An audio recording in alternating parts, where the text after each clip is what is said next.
জীবন মরণ, কৃষ্ণই আমার প্রাণ। কৃষ্ণ ছাড়া এ জীবনে বাঁচে না পরাণ। কৃষ্ণই আমার জীবন মরণ, কৃষ্ণই আমার প্রাণ।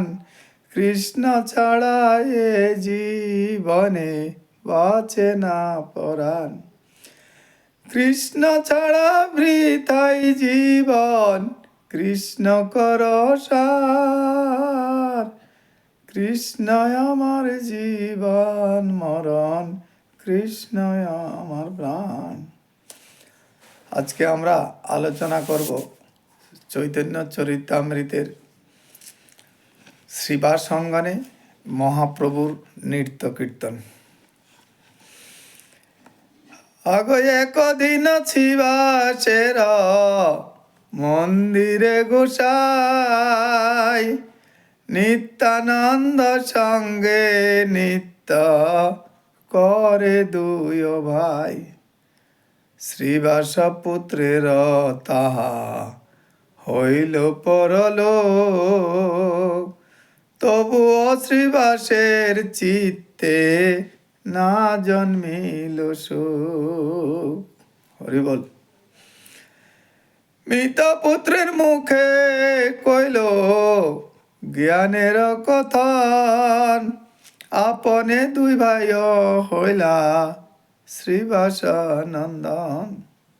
শ্রীবাসের অঙ্গনে ভক্তবৃন্দকে নিয়ে মহাপ্রভু নিত্য কীর্তন আরম্ভ করলেন।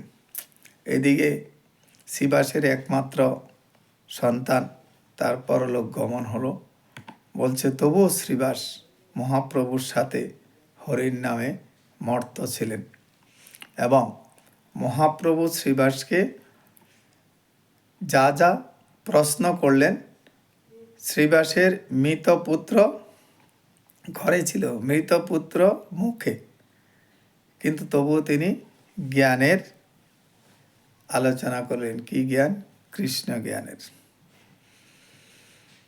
আগো তবে তো করিলা সবে ভক্ত বরদান, মোরে নিন্দা করে যে না করে নমস্কার। এসব জীবের অবশ্য করিবই উদ্ধার।